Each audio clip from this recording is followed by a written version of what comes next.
ನಮಸ್ಕಾರ, ನನ್ನ ಹೆಸರು ಶ್ರೀಕಾಂತ್ ಅಂತ. ನಾನು ಕೆಂಗೇರಿ ಕೋಡಿಪಾಳ್ಯದಲ್ಲಿ ಸ್ಟೇ ಮಾಡಿದ್ದೀನಿ. ನಾನು HAL ವರ್ಕ್ ಮಾಡ್ತಾಯಿದ್ದೀನಿ.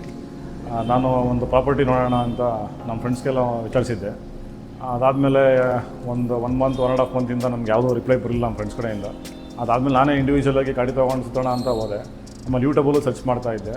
ಆವಾಗ ಯೂಟ್ಯೂಬಲ್ಲಿ ಒಂದು ವಿಡಿಯೋ ನೋಡಿದೆ ನಾನು.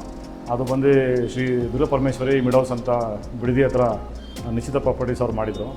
ಆ ಒಂದು ವಿಡಿಯೋ ನೋಡಿದಾಗ ಅವ್ರು ಮಾಡಿದ್ದು ಲೇಔಟು ನನಗೆ ತುಂಬ ಇಂಪ್ರೆಷನ್ ಕ್ರಿಯೇಟ್ ಆಯಿತು. ಯಾಕಂದರೆ ಅವರು ಬೆಳೆಸಿದಂಥ ಲಾನ್ಗಳಾಗಿರ್ಬೋದು, ಗಾರ್ಡನ್ ಮೇಂಟೆನೆನ್ಸ್ ಆಗಿರ್ಬೋದು, ಮತ್ತು ಆ ರೋಡ್ಗಳಾಗಿರ್ಬೋದು, ಎಲ್ಲ ಥ್ರೂ ಕೇಬಲ್ಸ್ ಎಲ್ಲ ಹೊರಗಡೆಯಿಂದ ಕೊಟ್ಟಿರ್ಬೋದು ಕನೆಕ್ಷನ್ಗಳು. ಅದೆಲ್ಲ ನೋಡಿಬಿಟ್ಟು ತುಂಬ ಇಂಪ್ರೆಷನ್ ನನಗೆ ಸಖತ್ತು ಪಾಸಿಟಿವ್ ಟರ್ನ್ಔಟ್ ಆಯಿತು. ಅದಾದಮೇಲೆ ಮಧುಸೂದನ್ ಸರ್ MD ಅವರು, ನಿಶ್ಚಿತ ಪ್ರಾಪರ್ಟೀಸ್ MD ಅವರು ಮಾತಾಡಿರೋದನ್ನ ವೀಡಿಯೋಗಳನ್ನ ನೋಡಿದೆ ನಾನು. ಅವರು ಒಂದು ಒಳ್ಳೆ ಹ್ಯೂಮನ್ ಬೀಯಿಂಗ್ ಆಗಿ ಮಾತಾಡ್ತಿದ್ರು. ಆಮೇಲೆ ಒಂದು ಟ್ರಾನ್ಸ್ಪರೆಂಟಾಗಿ ಅವ್ರು ಮಾತಾಡ್ತಾಯಿದ್ರು. ಎಲ್ಲ ಒಂದು ಕಡೆ ಇಂಥ ರಿಯಲ್ ಎಸ್ಟೇಟ್ ಇಂಥ ವ್ಯಕ್ತಿಗಳನ್ನ ನಂಬೋದು ಅಂತ ನನಗೆ ಅನಿಸ್ತು. ಯಾಕಂದರೆ ಬೆಂಗಳೂರಲ್ಲಿ ನಿಮಗೆ ಗೊತ್ತು, ಸುಮಾರು ಜನ ರಿಯಲ್ ಎಸ್ಟೇಟ್ ಕಂಪ್ನಿಗಳು ಸಿಕ್ಕಾಪಟ್ಟೆ ಫ್ರಾಡ್ಗಳೆಲ್ಲ ಮಾಡ್ತಾರೆ. ಬಟ್ ಈ ಮನುಷ್ಯ ಸ್ವಲ್ಪ ಸ್ಮೂತಾಗಿ ಚೆನ್ನಾಗಿ ಫ್ರೆಂಡ್ಲಿಯಾಗಿ ಮಾತಾಡ್ತಾದ್ರಿಂದ ನಮಗೆ ಧೈರ್ಯ ಬಂತು. ಆಮೇಲೆ ಕಾಂಟ್ಯಾಕ್ಟ್ ಮಾಡಿದೆ, ಗೂಗಲ್ಗೆ ಹೋಗ್ಬಿಟ್ಟು ನಿಶ್ಚಿತ ಪ್ರಾಪರ್ಟೀಸ್ ಅಂತ ಹೊಡೆದು ನಂಬರ್ನ ಕಾಂಟ್ಯಾಕ್ಟ್ ಮಾಡಿದಾಗ ಒಬ್ಬರು ರಾಧಾ ಮೇಡಮ್ ಅನ್ನೋರು ನಮಗೆ ರಿಸೀವ್ ಮಾಡಿದ್ರು ಫೋನು. ರಿಸೀವ್ ಮಾಡಿದಾಗ ನಾನು ಕೇಳಿದೆ, ಮೇಡಮ್ ದುರ್ಗಾಪರಮೇಶ್ವರಿ ಮಿಡೋಸಲ್ಲಿ ಏನಾರ ಸೈಟ್ ಕಿಟ್ ಇದೆಯಾ ಅಂತ ಕೇಳಿದೆ. ಅವರು ಇಲ್ಲ ಸರ್, ಎಲ್ಲ ಫುಲ್ ಫಿಲಪ್ ಆಗಿಬಿಟ್ಟಿದೆ ಸೈಟೆಲ್ಲ, ಇವಾಗ ಜಸ್ಟು ಕರೆಂಟ್ಲಿ ಆನ್ಗೋಯಿಂಗ್ ಪ್ರಾಜೆಕ್ಟು ಒಂದು ಹಂಪಾಪುರದಲ್ಲಿ ಮಾಡ್ತಾಯಿದ್ದೀವಿ, ಬಂದು ನೋಡಿ ಅಂತ ಅಂದರು. ನಾನು ಆಮೇಲೆ ಆಯಿತು ನೋಡೋಣ, ಒಂದು ಸಲ ವಿಸಿಟ್ ಕೊಡೋಣ ಅಂತ ಅಂದ್ಬಿಟ್ಟು ಆಯ್ತು ಮೇಡಮ್ ಲೊಕೇಶನ್ ಕಳಿಸಿ ನಾನು ಬರ್ತೀನಿ ನೋಡೋಕ್ಕೆ ಅಂತ ನಿಮಗೆ ಅವ್ರಿಗೆ ಹೇಳಿದೆ. ಅವರು ಇಮಿಡಿಯೇಟಾಗಿ ವಾಟ್ಸಪ್ಪಲ್ಲಿ ಲೊಕೇಶನ್ ಕಳಿಸಿದ್ರು. ಆಮೇಲೆ ಲೊಕೇಶನ್ ಹೋಗಿ ವಿಸಿಟ್ ಮಾಡಿದೆ, ನಾವು ನಮ್ಮ ಫ್ಯಾಮಿಲಿ ಎಲ್ಲ ಹೋಗಿ ವಿಸಿಟ್ ಮಾಡಿದ್ವಿ. ವಿಸಿಟ್ ಮಾಡಿದಾಗ ಜಸ್ಟು ಪ್ರಾಜೆಕ್ಟ್ ಸ್ಟಾರ್ಟ್ ಆಗಿತ್ತು.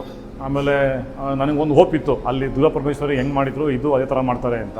ಆಮೇಲೆ ಅವ್ರದ್ದು ಮ್ಯಾನ್ಯುಯಲ್ಗಳು, ಬುಕ್ಲೈಟು, ಕೆಟ್ಲಾಗ್ಸ್ ಎಲ್ಲ ನೋಡಿದೆ, ಪ್ರೆಸೆಂಟ್ ಹೆಂಗಿದೆ ಪ್ರಾಜೆಕ್ಟು ಅಂತ. ತುಂಬ ಸಖತ್ ನಾನು ಇಂಪ್ರೆಸ್ ಆಗ್ಬಿಟ್ಟೆ ನೋಡ್ಬಿಟ್ಟು ನಾನು. ಆಮೇಲೆ ಅವರು ಒಂದು ಕಾನ್ಫಿಡೆನ್ಸ್ ಕೊಟ್ಟರು, ಅದು ಸರ್ ನೀವೇನು ನೋಡಿದ್ದೀರ ಲೇಔಟು ಅದಕ್ಕಿಂತ ಡಬಲಾಗಿ ಮಾಡ್ತೀವಿ ಚೆನ್ನಾಗಿ ಅಂತ ಒಂದು ಹೇಳಿದ್ರು. ಮಾರ್ಕೆಟಿಂಗ್ ಮ್ಯಾನೇಜರು ಕಿರಣ್ ಆಗಿರ್ಬೋದು, ಮಧುಸೂದನ್ ಆಗಿರ್ಬೋದು, ರಾಧಾ ಮೇಡಮ್ ಆಗಿರ್ಬೋದು, ಅವರೆಲ್ಲ ಹೇಳಿದ್ರು.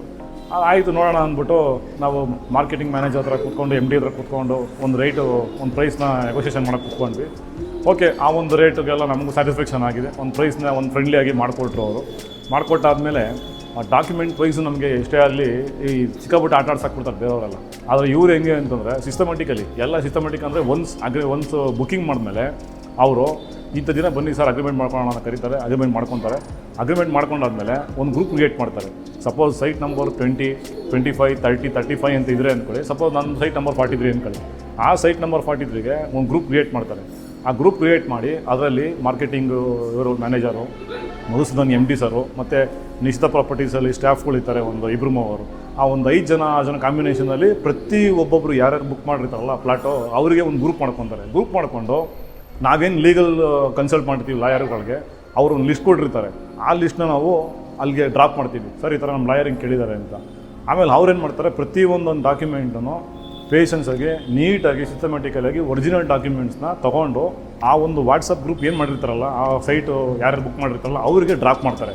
ಎಕ್ಸಾಂಪಲ್ ಖಾತಾ ಸರ್ಟಿಫಿಕೇಟ್ ಆಗಿರ್ಬೋದು, ಟ್ಯಾಕ್ಸ್ ಪೇಯ್ಡ್ ರಿಸಿಪ್ಟ್ ಆಗಿರ್ಬೋದು, EC ಫಾರ್ ಲ್ಯಾಂಡ್ ಆಗಿರ್ಬೋದು, EC ಫಾರ್ ಸೈಟ್ ಆಗಿರ್ಬೋದು, ಪ್ರತಿಯೊಂದೊಂದು ಡಾಕ್ಯುಮೆಂಟ್ಸ್ನು ಅವ್ರು ಏನು ಟೈಮ್ ತೊಗೊಂಡಿರ್ತಾರೆ ಆ ಟೈಮ್ ಸ್ಪ್ಯಾನಲ್ಲಿ ನೀಟಾಗಿ ಡ್ರಾಪ್ ಮಾಡ್ತಾ ಹೋಗ್ತಾ ಇರ್ತಾರೆ. ಈ ಥರ ಮಾಡೋದ್ರಿಂದ ಏನಾಗ್ತದೆ, ನಾವು ಡಾಕ್ಯುಮೆಂಟ್ಸ್ ಎಲ್ಲ ಒಂದು ಕಲೆಕ್ಟ್ ಮಾಡಿಕೊಂಡು ನಮ್ಮ ಲಾಯರ್ ಹತ್ರ ಹೋಗಿ ನಾವು ತೋರಿಸ್ಕೊಂಡು, ಸರ್ ಈ ಥರ ಒರಿಜಿನಲ್ಲು ಇಲ್ಲೇ ಇದೆ ನೋಡಿ, ಒರಿಜಿನಲ್ ಸೀಲು ಸ್ಟ್ಯಾಂಪೆಲ್ಲ ಇದೆ, ಬೇಕಾದ್ರೆ ಜೆರಾಕ್ಸ್ ತಗೊಟ್ರೆ ಬೇಕಾದ್ರೆ ಜೆರಾಕ್ಸ್ ಕೊಡ್ತೀನಿ ಅಂದಾಗ ನಮ್ಮ ಲೀಗಲ್ ಕನ್ಸಲ್ಟೆಂಟು ನೋಡಿಬಿಟ್ಟು ಎಲ್ಲ ಓಕೆ ಸರ್ ನೀವು ಪ್ರೊಸೀಡ್ ಮಾಡ್ಬೋದು ಅಂತ. ಈ ಥರ ಸಿಸ್ಟಮೆಟಿಕ್ಕಾಗಿ ಮಾಡೋದ್ರಿಂದ ಯಾರು ನಿಮಗೆ ಒಂದು ಪ್ರಾಮಿಸಿಂಗ್ ರಿಯಲ್ ಎಸ್ಟೇಟ್ ಕಂಪ್ನಿಯಿಂದ ಸೈಟ್ ಬೇಕು, ಭಯ ಪಡೆದಿರೋಂಗೆ ನೀವು ಬಂದು ತೊಗೋಬೋದು ಅಂತಂದರೆ ನಿಶ್ಚಿತ ಪ್ರಾಪರ್ಟೀಸಿಗೆ ಬನ್ನಿ. ಇಲ್ಲೇ ಕೆಂಗೇರಿ ಸ್ಯಾಟಿಲೈಟ್ ಟೌನಲ್ಲಿ ಕೃಷ್ಣಗಂಡ್ ಎದುರುಗಡೆ ಇದೆ ಅವ್ರದ್ದು ಬ್ರಾಂಚ್ ಆಫೀಸು. ಧೈರ್ಯ ಮಾಡಿ ಬನ್ನಿ. ಬಟ್ ಲೀಗಲಾಗಿ ಏನೋ ಯಾವುದೇ ಕಾರಣಕ್ಕೆ ಲೀಗಲ್ ಹೋಗ್ತೀರಾ ಮಾಡಿ. ಬಟ್ ಇನ್ನೊಂದು ಏನಂದರೆ ಬಿಫೋರ್ ಲೀಗಲ್ಗೆ ನಾನು 75%, 80% ಕ್ಲಿಯರೆನ್ಸ್ ಕೊಟ್ಬಿಡ್ತೀನಿ. ಅಷ್ಟು ಇವರು ಟ್ರಾನ್ಸ್ಪರೆಂಟ್ ಆಗಿದ್ದಾರೆ. ಎಲ್ಲಕ್ಕಿಂತ ಮೇಯ್ನಾಗಿ ಮಧುಸೂದನ್ ಅವರು ಸ್ಟಾಫ್ಗಳೆಲ್ಲ ಆನೆಸ್ಟಿಂದ ಕೆಲಸ ಮಾಡ್ತಾರೆ. ಆದ್ದರಿಂದ ನಾನು ಪ್ರತಿಯೊಬ್ಬರಿಗೆ ಹೇಳೋಕ್ಕೆ ಇಷ್ಟಪಡ್ತೀನಿ, ಬಂದು ಯಾರಿಗೆ ಇಂಟ್ರೆಸ್ಟ್ ಇದೆ ನೀವೇ ಗೂಗಲ್ಗೆ ಹೋಗಿ ನಿಶ್ಚಿತ ಪ್ರಾಪರ್ಟೀಸ್ ತೊಗೊಳ್ಳಿ, ಕರೆಂಟ್ ಪ್ರಾಜೆಕ್ಟ್ ಎಲ್ಲಿದೆ ಮಾಡ್ತಿದ್ದಾರೆ ಅಂತ ಕೇಳಿಕೊಂಡು ನೀವು ಕೈ ಹಾಕ್ಬೋದು ಧೈರ್ಯವಾಗಿ. ಇದು ನನ್ನ ಒಂದು ಪಾಸಿಟಿವ್ ವ್ಯೂಸ್ ನಾನು ಹೇಳೋಕ್ಕೆ ಇಷ್ಟಪಡ್ತೀನಿ.